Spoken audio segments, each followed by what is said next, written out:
Asawang Kapre.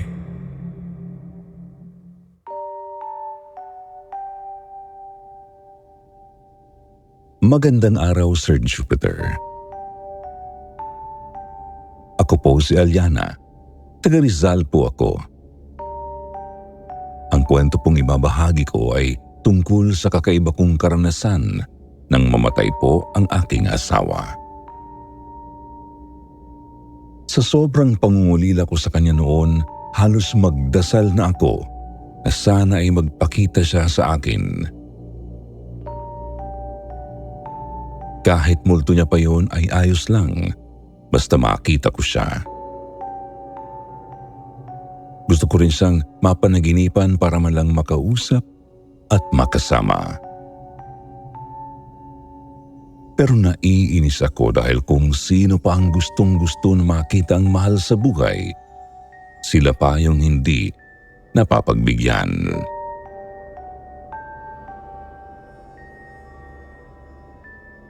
Nagsisimula pa lang po ang binubuo naming pangarap na pamilya nang iwan niya ako. 2 taon pa lang kaming nagsasama noon. Namatay siya dahil sa pagsabog ng kanyang appendix.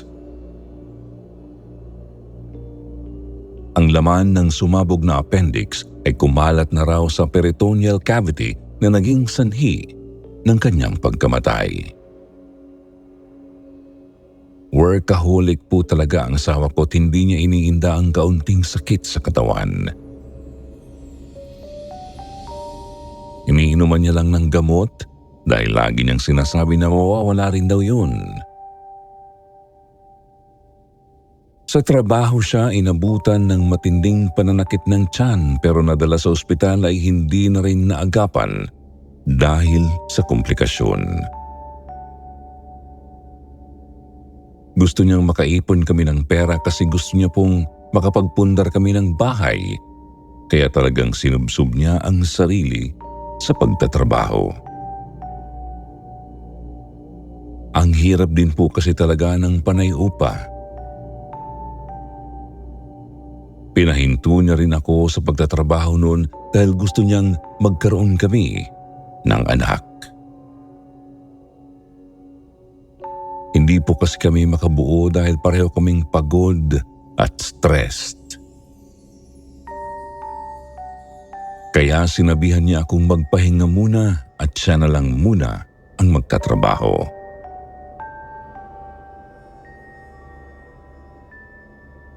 Sobrang sakit lang sa akin dahil iniwan niya akong nag-iisa. Ang dami naming gustong buuin ng magkasama. Pero iniwan din naman niya ako.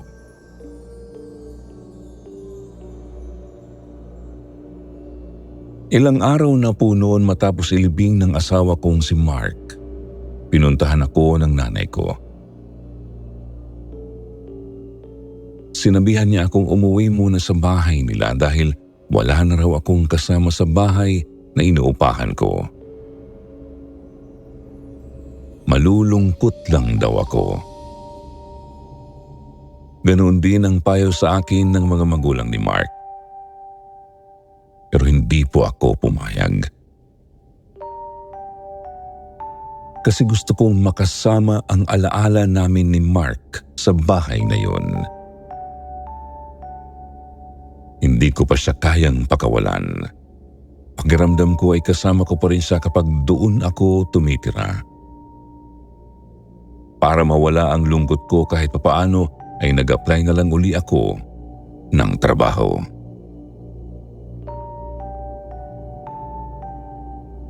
Sa unang gabi po na ako ay mag-isa sa bahay, sobrang ibang-iba po talaga ang pakiramdam na ako na lang.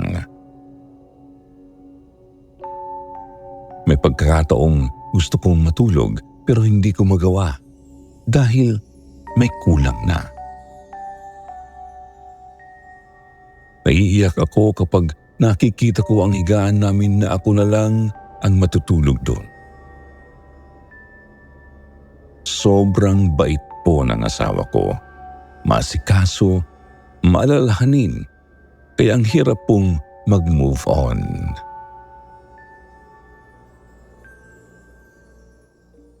Dahil sa madalas na akong puyat, isang gabing nahimbing ang pagtulog ko, napanaginipan ko po ang asawa ko. Nasa isang lugar lang kami. Nag-uusap lang kagaya lang ng palagi naming ginagawa kapag wala siyang pasok sa trabaho. Nagkukulitan lang kami. Parang totoong nangyayari yun. Buhay na buhay siya nung kasama ko. Parang hindi pa naginip. Pero nang hawakan ko siya sa braso, bigla na lang ako nagulat dahil naging mabalahibo ang braso niya.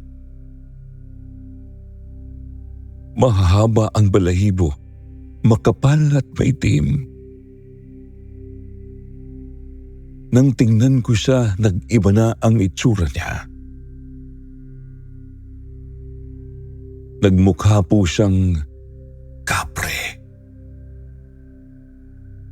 Sobrang lapad ng ngiti niya sa akin kaya ako biglang nagising. Hingal na hingal ako at pinagpapawisan. Sobrang takot ko nun. Kinilabutan talaga ako ng matindi. Minsan ko lang siyang mapanaginipan pero masama pa.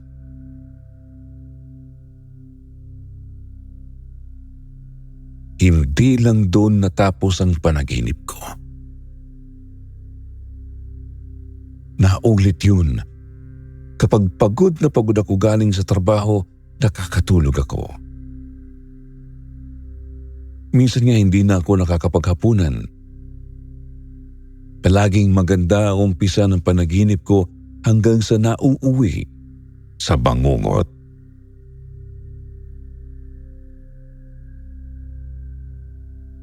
Minsan kapag gabi na, halos ayaw ko nang matulog kasi natatakot akong managinip uli ng masama. Hindi ko alam kung bakit pag umuwi ako ng bahay, lagi akong hinahatak ng antok. Kapag nasa labas naman ako ng bahay, ay hindi ako inaantok. Pero kapag nasa loob ng bahay, ay hinahatak na akong matulog at hindi ko talaga mapigil.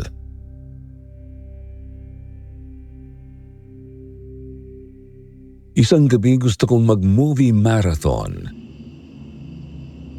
Ginawa ko yon para hindi ako makatulog. Pilit ko talagang pinigilan ang antok ko dahil ayaw kong managinip uli. Wala namang pasok kinabukasan kaya ayos lang kahit mapuyat ako.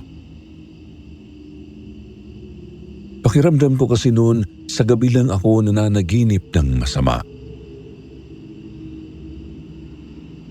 Habang nanonood ako, bigla na lang may narinig akong naghagis ng tubig sa bubong.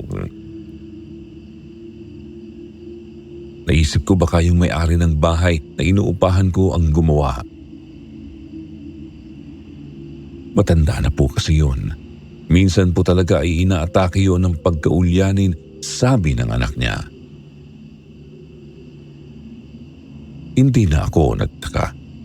Kasi hindi lang yun ang unang beses na naghagis siya ng ihi sa bubong. Katabi lang po kasi ng inuupahan naming bahay ang bahay nila. 2 palapag ang bahay nila at sa itaas natutulog ang matandang babae. Ang kwarto niya ay katapat ng bahay namin at ang bintana ay mismong nakatapat sa bubong. Kaya may oras talaga na naghahagis siya ng kung ano-ano sa bubong. Nagugulat na lang kami ng asawa ko kapag may bumabagsak sa bubong namin. Minsan nga, tinatawanan na lang namin kahit nakakagulat.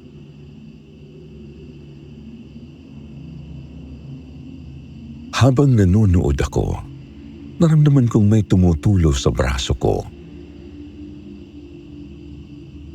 Napatingala ako para tingnan kung saan nanggagaling. Medyo nainis ako kasi butas siguro ang bubong at tumutulo ang itinapong ihi ng matanda. Dali-dali akong kumuha ng basahan para itapat doon sa tumutulo.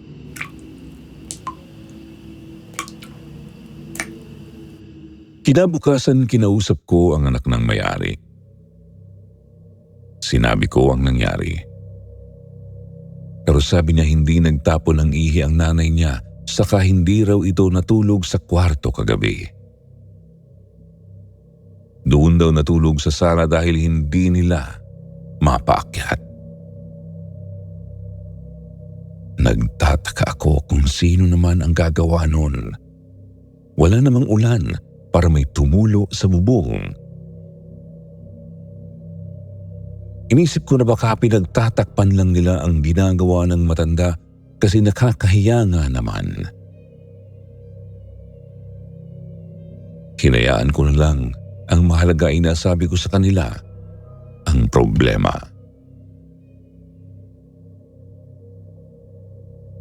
Wala pa ako ganoong tulog noon dahil sa pagmo-movie marathon ko kaya naisipan kong matulog na pagkatapos kong kumain. Iniisip kong baka hindi na managinip dahil umaga na.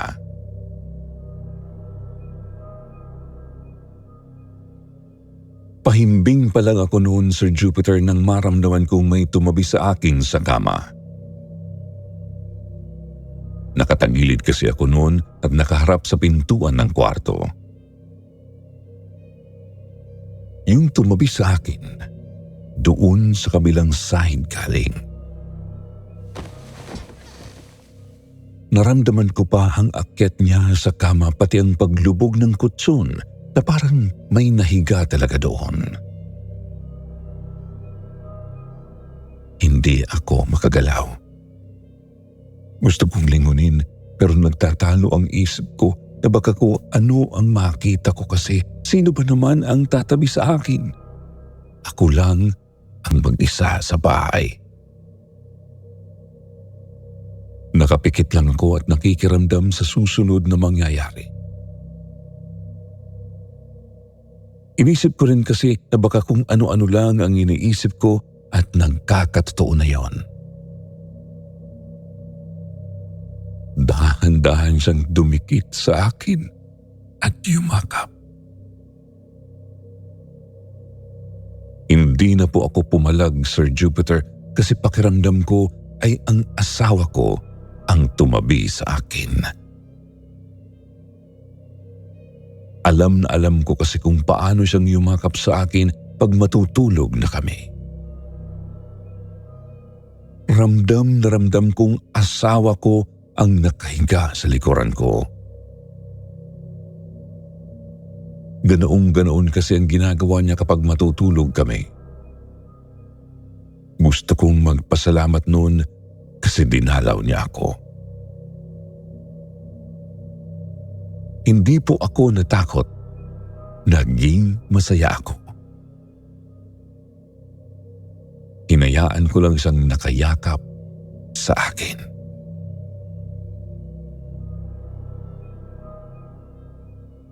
Nakatulog ako at nanaginip uli. Inaaya ako ng asawa ko sa bubungan. Lagi po kasi siyang pumupunta doon kapag walang pasok kasi yung puno ng bayabas na tanim ng may-ari ng bahay, palaging maraming bunga. Parang hindi nga nauubusan ng bunga yun. Mataas na ang bayabas, lagpas bubong na, kaya kapag nasa bubungan ay madali lang makakuha ng bunga.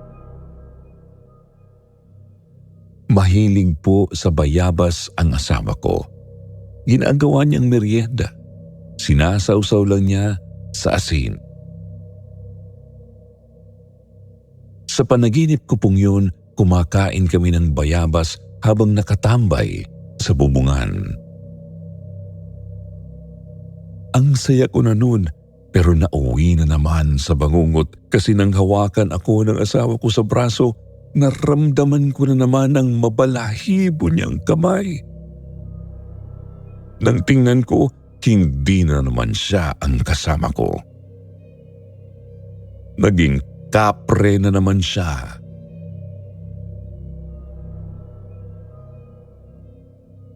Takot na naman akong nagising. Iinom na ako ng tubig noon nang marinig kong may mga yabag sa bubong. May naglalakad. Pero nawala rin agad.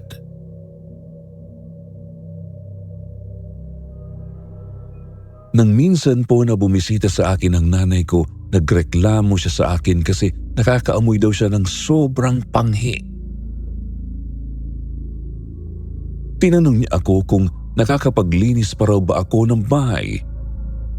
Kasi yung amoy daw ay parang matagal nang kumapit. Nagtataka ako kasi wala naman akong naaamoy. Pero sabi niya sumisimoy daw kapag gumahangin. Kaya nung araw na yun ay nilinis ng nanay ko ang buong bahay. Sa sobrang busy ko sa trabaho, hindi ko nalilinis ang bahay na kagaya ng ginawa niya na lahat talaga ng sulok ay kiniskis. Pero naglilinis naman ako, kaya imposible naman ang sinasabi niyang may mabahong amoy. Tapos naalala ko na baka nagtatapon ng ihi ang matandang may-ari ng bahay kapag wala ako. Baka sa bubong na amoy ng nanay ko ang sinasabi niya at tinatangay lang ng hangin papasok sa loob. Pero hindi ko na sinabi sa nanay ko ang ginagawa ng matanda.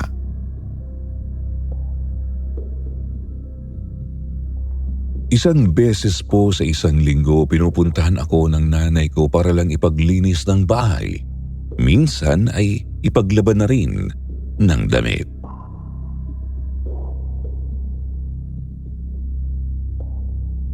May reklamo siya sa akin. Sabi niya minsan daw kapag naiinlip siya, lagi na lang may naglalakad sa bubong. Kaya siya nagigising. Baka raw may umaakyat para kumuha ng bunga ng bayabas. Kaya sinabihan niya akong ipaputol ko na raw sa may-ari ang punong yun. Nagugulat din daw siya kapag may nalalaglag na bunga o kaya ay may nambabato ng mga bata. Tapos hindi pa rin daw naaalis yung naaamoy niyang mapanghi.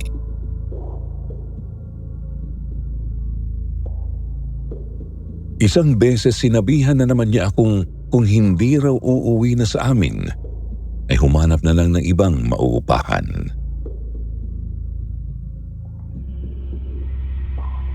Sir Jupiter, habang tumatagal mas tumitindi na ang panaginip ko. Hindi ko na gaanong naiisip ang asawa ko pero mas madalas ko na siyang napapanaginipan. Palagi niya akong inaayang umakyat sa bubong para tumambay doon at kumain kami ng bayabas. Minsan tumatanggi na ako pero nagagalit na siya. Pilit niya akong dinadala sa bubong.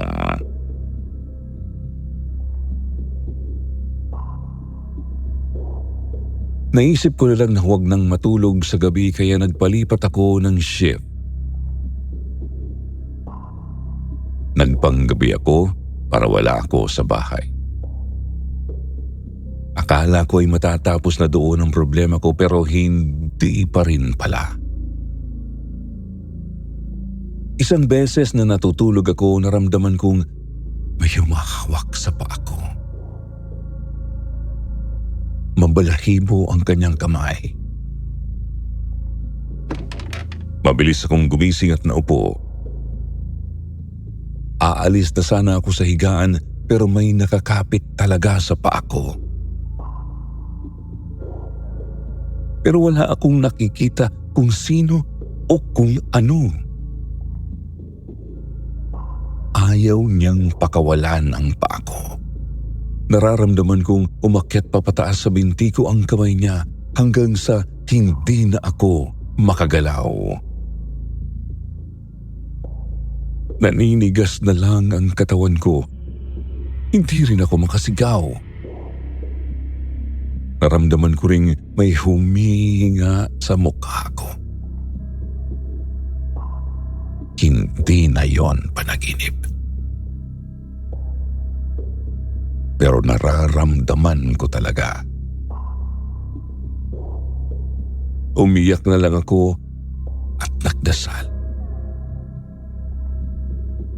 Pilit ko siyang sinasabihan na umalis na kung sino man siya. Dasal ako ng dasal hanggang sa may marinig akong malaking boses na sumisigaw. Galit na galit siya. Kasunod noon ang sunod-sunod na pagbagsak ng mga bunga ng bayabas sa bubong. Napakaingay, parang binabato ang bubong ng bahay.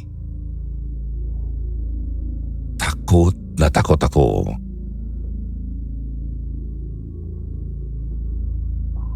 Nang tumahimik na, doon pa lang ako nakagalaw. Doon ko naisip na iba na ang nararanasan kong yon. Hindi na siya ang asawa ko. Pero hindi ko alam kung ano.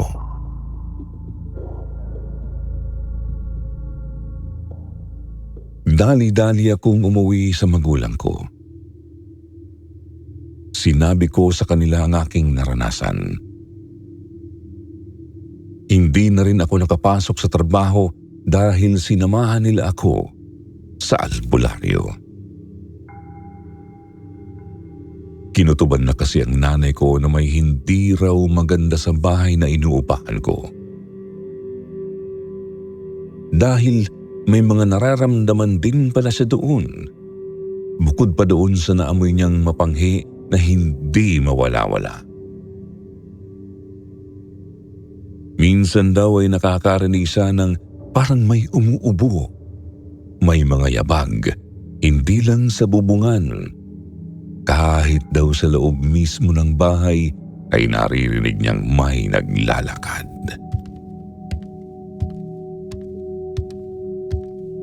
Hindi lang daw niya sinasabi sa akin dahil ayaw niyang matakot ako.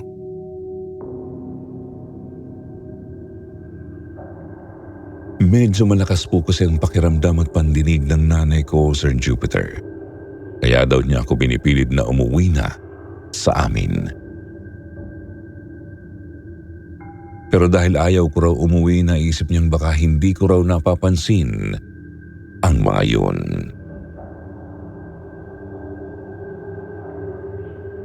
Doon lang din na ikwento ng nanay ko sa akin na minsan pala ay pumunta siya sa bahay habang nasa trabaho ako. Tiningnan lang daw niya ang bahay, baka raw kasi hindi na ako nakakapagligpit. Doon daw ay naramdaman niya na parang may nakatira sa bahay na yon. Pakiramdam daw niya ay may mga matang nakatingin sa kanya. Mas ikinagulat pa daw niya nang biglang nagsara ang pinto na parang itinulak. Wala naman daw hangin ng oras na yun. Tapos narinig daw niyang parang pinagbabato ang bubong. Nagmamadali daw siyang lumabas pero wala naman daw siyang nakitang tao na nambabato ng bubong. Wala rin daw mga batang naglalaro sa tapat ng bahay, kaya nagtataka siya kung bakit daw yun nangyari. Sobrang laki raw ng ulo niya na halos di na niya mabuhat. Mula noon ay nagpupunta na lang daw siya kapag nandun ako.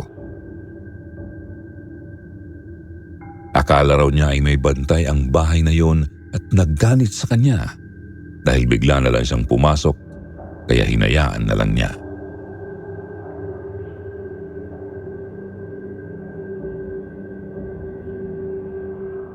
Nang makarating na kami sa albularyo, pagbungad pa lang namin, ay agad nang sinabi dito na may nilalang na gustong gusto raw ako. Nakita daw niya agad sa aura ng mukha ko. Kinabahan na ako agad, Sir Jupiter, kasi inisip ko, imbis pala asawa ko ang nagpaparamdam sa akin, ay ibang nilalang pala ito.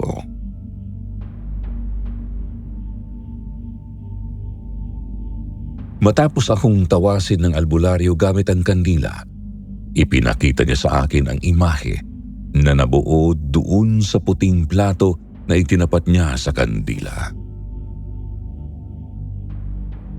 Kitang-kita po talaga namin ang imahe ng malaking nilalang na nasa bubong sa tabi ng isang puno.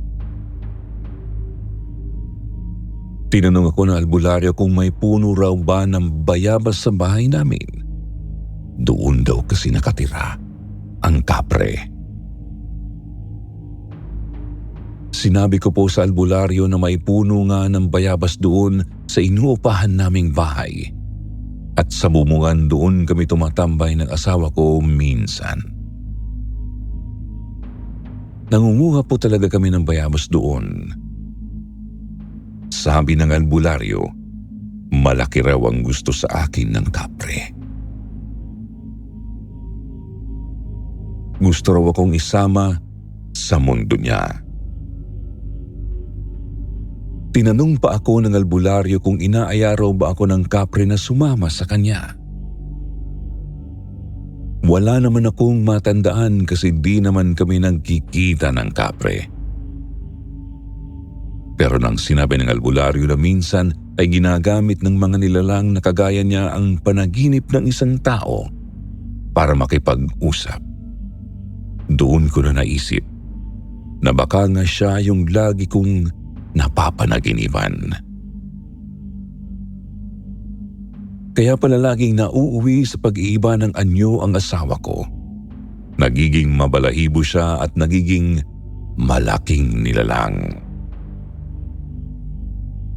At may pagkakataon ngang sa panaginip ko ay inaaya ako na umakyat sa bubungan at pumunta doon sa bayabas.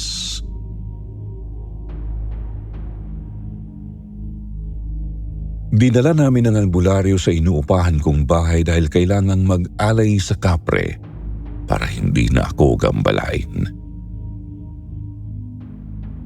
Nasa tapat pa lang siya ng bahay ay sinabi na ng albularyo na nakatingin daw ang kapre sa amin. Nagagalit daw ito. Kinausap namin ang anak ng may-ari ng bahay para magpaalam sa gagawing pagriritual sa puno ng bayabas. Nung una ay ayaw pang maniwala, kaya ayaw kaming payagan. Pero nang bigla na lang kasing maglaglagan ang bunga ng bayabas, gulat na gulat din sila. Kasi imposibleng mahulog ng ganoong sabay-sabay ang mga bunga. Pati ang hilaw ay nahulog din. Umayag na rin sila dahil natakot na sa nangyari.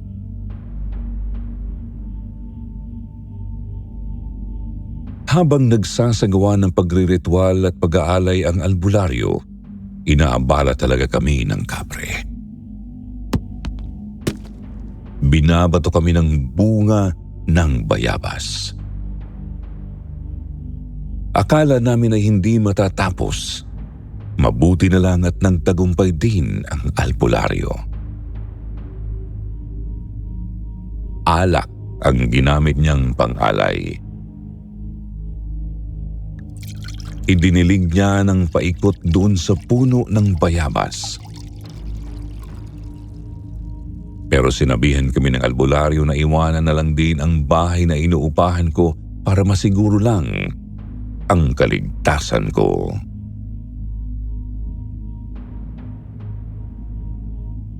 Nalaman din po namin, Sir Jupiter, mula sa anak ng may-ari ng bahay na minsan daw ay nakikita nila akong umaakyat sa bubong. Kumakain ako ng bunga ng bayabas ng mag-isa, pero para daw akong may kinakausap. Tumatawa pa nga raw ako. Gusto raw nila akong sitahin dahil baka ako mahulog, pero bumababa rin naman daw ako.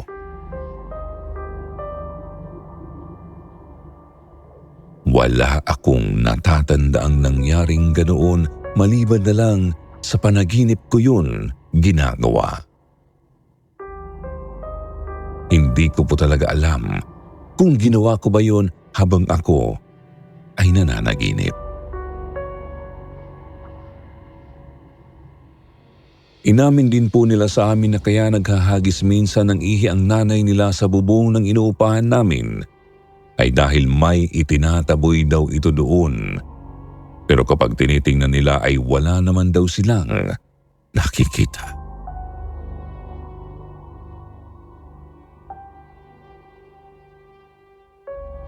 May inaaway pa raw minsan ng nanay nila kaya ibinabato sa bubong ang mga gamit na nakahablot niya. Doon lang din daw sila naniwala na may ibang ang nakatira doon sa puno nila ng bayabas.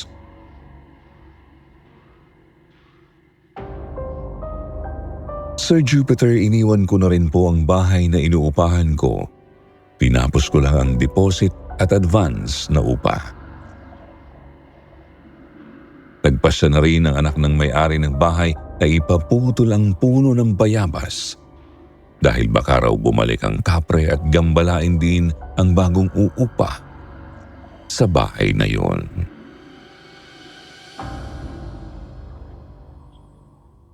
Bumalik po ako sa bahay ng magulang ko kahit medyo malayo sa aking trabaho ay nagtiyaga na lang ako. 1 taon na po ang nakalipas matapos mangyari ang lahat ng yun. Sa ngayon, eto pa rin po ako. Focus lang sa sarili. Hanggang dito na lang po ang aking kwento. Marami pong salamat sa pagbabasa at more power po sa inyong channel.